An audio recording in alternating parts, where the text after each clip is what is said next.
Welcome in. 49ers update time. They made a couple signings today, lesser known signings. It's going to be wide receiver Tyron Johnson, who's been with a handful of teams over the past few seasons, and cornerback Trey Swilling, who was actually with the 49ers practice squad for 7 days in December. So that is now 46 players on the 49ers roster. There you have my athletic homepage. And here we have the roster that I'm keeping track of online. Did a big show on the depth chart just the other day. We can add Tyron Johnson and we can add Trey Swilling into the mix and update the count. So put Johnson here at the X spot, 6'1" receiver out of Oklahoma State. Maybe you have to increase the font size there. Yep, there we go. Increase this to 11. Don't want Johnson's name to be smaller than everybody else's.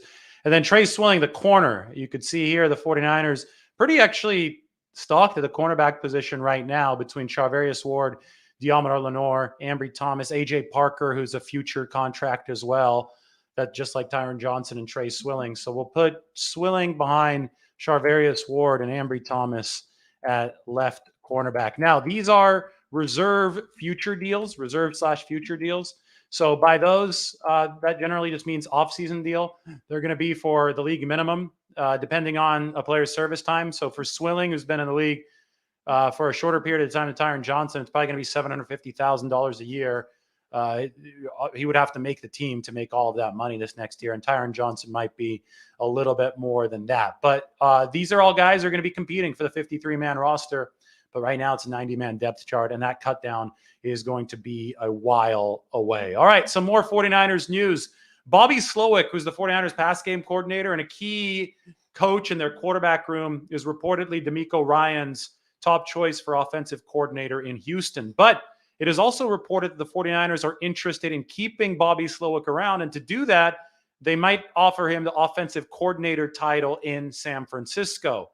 Slowik would follow in the footsteps of Mike McDaniel if that were the case. Kyle Shanahan has only had an offensive coordinator once in his tenure. That was Mike McDaniel in 2021. Now, the caveat here is that offensive coordinator for the 49ers under Kyle Shanahan does not have play calling responsibilities. But Mike McDaniel had a lot of responsibilities for the 49ers with that title in 2021, and he was hired the very next season as head coach of the Miami Dolphins. So it is a tried and true way of advancing in a coach's career if you do operate as an offensive coordinator under Kyle Shanahan. That might be the 49ers' chance to keep Bobby Slowik. Ultimately, he's going to compare offers.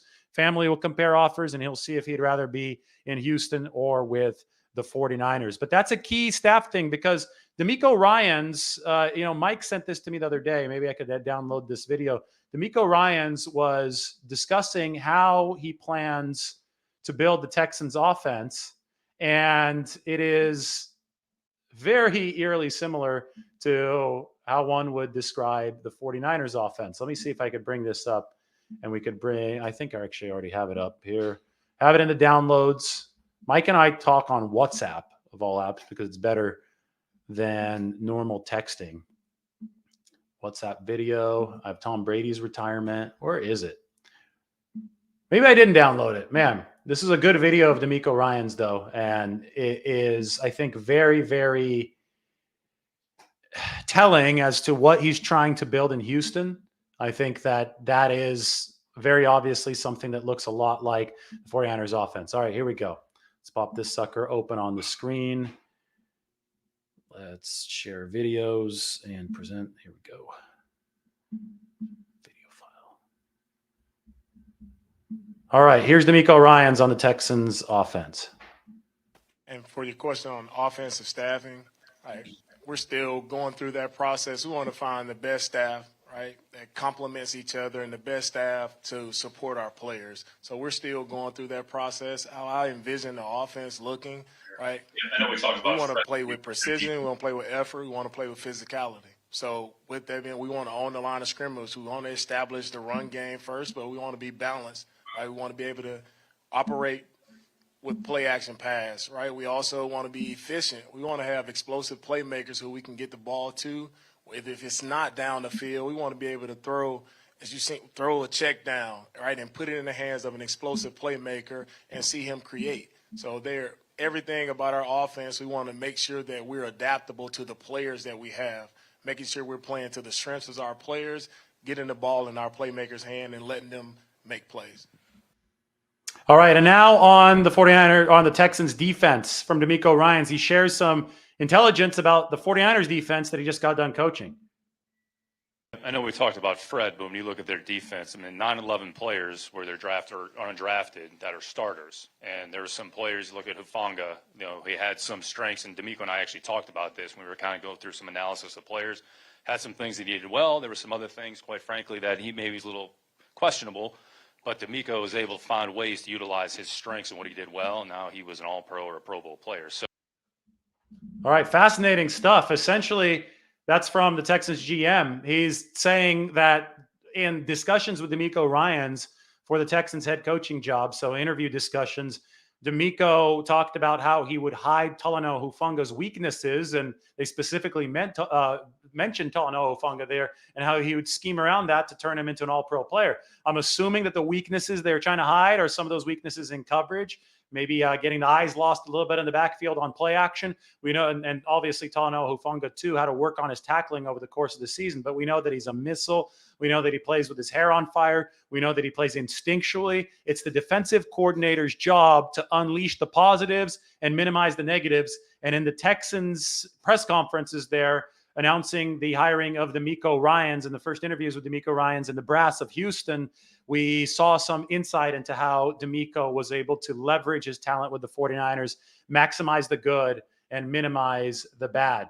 49ers interviewed Steve Wilkes for defensive coordinator today. Former Arizona Cardinals head coach, was the interim coach in Carolina after Matt Rule got fired today. That, to me, is obviously relevant because we're looking at ways the 49ers might try to succeed DeMeco Ryans. Vic Fangio, not hired. 49ers want to maintain continuity. That was a big answer from Kyle Shanahan in his season closing press conference. If he wants to maintain continuity, he might want to keep a veteran there who runs a similar scheme, and Steve Wilkes might fit that bill. They obviously didn't go to Vic Fangio, who might flip things to a 3-4. That's what he's run before, including with the 49ers, and Shanahan wants to keep this as similar as possible to the 4-3 that this team has been running for years. All right, so quick recap. 49ers signed Tyron Johnson and Trey Swilling. Bobby Slowik is a top offensive coordinator candidate in Houston, but the 49ers, if they want to really keep him around, like Mike McDaniel, could name him an OC.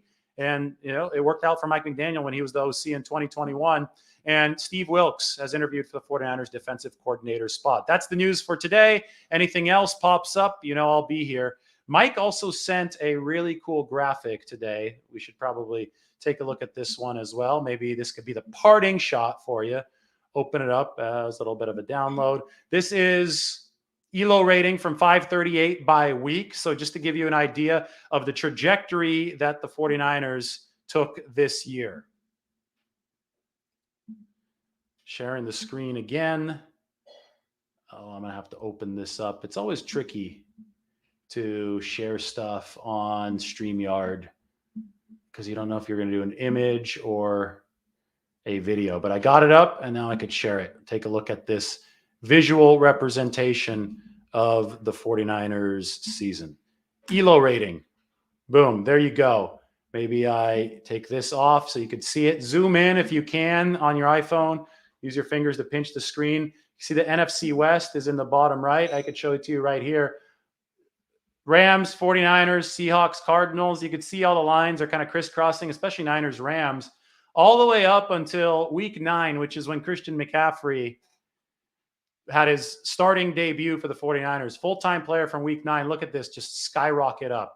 McCaffrey was the difference. The ELO rating is cumulative over the course of the year, increased to the point where the 49ers were one of the NFL's elite teams. So if you're wondering what the variable was pushing the 49ers upward, it was McCaffrey. Brock Purdy did a good job maintaining what they already had with Jimmy Garoppolo and Christian McCaffrey. But he didn't come in until week 13, week 14, and the 49ers continued building at that point. But it was the McCaffrey inflection point. And it's really hard for me to believe. And it was hard for me to believe at the time, and it has been hard for me to believe over the week since. But seeing something like this, I mean, this is Christian McCaffrey written all over it. How the hell was he not selected to the Pro Bowl initially? I know he ended up making it as an alternate instead of Miles Sanders, but to me, it seems they need to amend that selection process to not make the same mistake again. All right. Hope you enjoyed the update. Everybody sub to the channel, like the video. We will talk to you very soon. Take care.